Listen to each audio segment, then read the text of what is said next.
যে কোনো একটা সিরিজের পার্ট 1 এবং পার্ট 2 হিট হয়ে যাওয়ার পরে যখন এক্সপেকটেশনটা যথেষ্ট বেড়ে যায় এবং সিজন 3টা দেখার পরে যখন তুমি দেখো যে তোমার সেই এক্সপেকটেশন তো ছোঁয়নি, বরং তার থেকেও বিলো স্ট্যান্ডার্ড কিছু একটা তৈরি হয়েছে, তখন বুঝতে পারছো সেই সিরিজটা সম্পর্কে কেমন একটা ওপিনিয়ন হয়।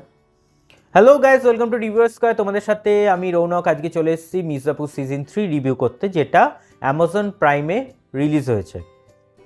সো এই মির্জাপুর সিজন 3 নিয়ে হাইপসটা কিন্তু বিশাল ছিল, কারণ সিজন 1 এবং সিজন 2তে যেরকম লেভেলের কাজ হয়েছে, তারপরে এটা ট্রেলার রিলিজ থেকে শুরু করে তখন কিন্তু মনে হচ্ছিল যে না, এবার একটা সলিড কিছু আসতে চলেছে। কিন্তু অ্যাট দ্য এন্ড দেখা গেল সলিড তো দূরে থাক, কিছু একটা হয়েছে। এবার যদি আমার ওপিনিয়ন চাও যে আমার কেমন লাগলো, আমি এটা বলবো যে আমার ভালো লাগেনি।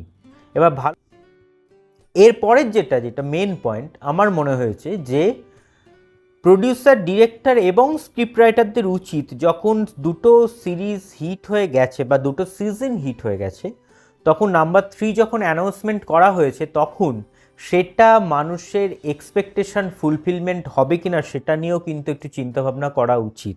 কারণ এক্সপেকটেশন কিন্তু ফুলফিলমেন্ট হচ্ছে না।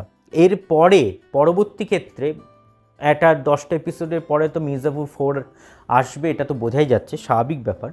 কিন্তু আই থিঙ্ক, আমার মনে হয় যে মির্জাপুর 4 নিয়ে এবার একটু চিন্তাভাবনা করা উচিত। এবার ভালো দিকে আসি। ভালো দিক হচ্ছে এটাই যে তোমার ধরো গল্পগুলোকে সাজানো যে প্রেক্ষাপট, মানে সেই রাজনীতি, সেই চেয়ারের দখলের লড়াই, সেগুলো তো আছেই।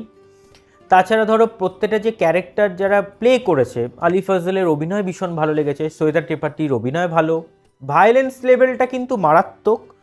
সো সেই দিকগুলো দেখতে গেলে হ্যাঁ, তোমার মনে হবে যে সেই ভাইবসটা আনা হয়েছে মির্জাপুরে, যে ভাইবসটা মুন্না ভাই বা এরা করতো, কিন্তু এটায় কতটা করতে পেরেছে সেটার জন্য তো তোমাদের অবভিয়াসলি এটা দেখতে হবে। সো এই ছিল হচ্ছে আজকে মির্জাপুর সিজন 3 রিভিউ। ভালো লাগলে একটা লাইক করে, শেয়ার করে এবং চ্যানেলটা সাবস্ক্রাইব করে দিও। কেমন লাগছে সেটা কিন্তু কমেন্টসে জানাতে ভুলো না।